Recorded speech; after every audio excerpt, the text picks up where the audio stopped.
The Devil's Reign belongs to a substantial number of horror movies that I enjoy, but they're not scary. It's got what it needs to be scary. It's got cinematography by the great Alex Phillips Jr., who was considered one of the greatest Mexican cinematographers. It was directed by Robert Foist, who has done several movies that were at least pretty good.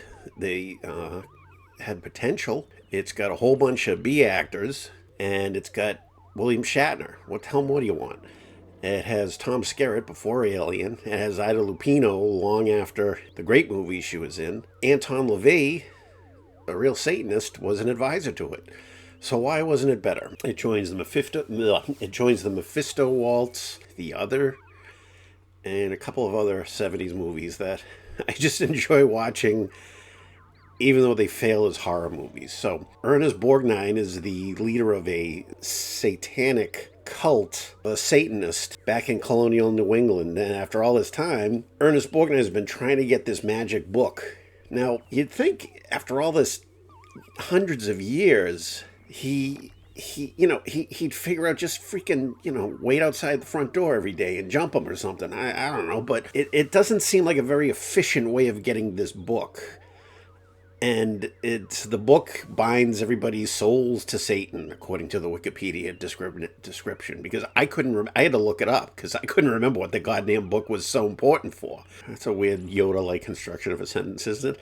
So we begin with Ida Lupino and her son William Shatner. All kinds of bad shit happens, and then William Shatner goes to this desert town. William Shatner challenges Ernest Borgnine. We find out Ida Lupino has already become one of the Satanists. William Shatner and Ida Lupino, who you thought were going to be the two lead characters, disappear from the movie for a long time. One of the things that frustrates me about so many movies is they have such bizarre construction.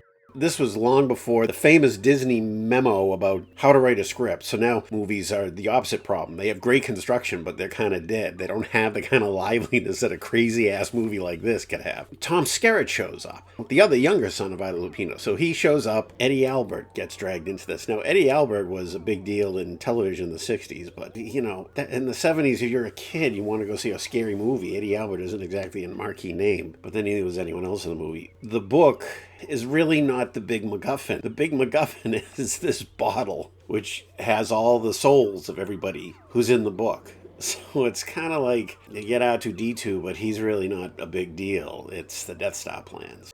Whatever. So that's where the title comes from. The Devil's Reign is what's the water that holds the souls. It's famous for a couple of things. One is that John Travolta makes a very brief appearance in it. And the second is, I'm not spoiling anything for you. If you know anything about this movie, this is the one thing you know about it. We see all these people melting. This just goes on and on and on. It was edited by Michael Kahn, who went on to edit most of Steven Spielberg's movies. So why should you watch this movie? Well, this is like so many of the movies I like. If you just want to crash late at night and just kind of zone out to something, this will keep you going because you'll be trying to figure out what the hell is going on. Maybe that's why it holds your interest, because it just keeps switching around. But it seems to me it's about, we have to make these parts small because the people we want to get are too expensive to get for long periods of time. So nobody has a real central part in the movie. Everyone is actually a supporting player with no lead. It's got funny makeup effects. It's a good time for all. So give it a shot. Thanks for stopping by. Hope to see you again soon.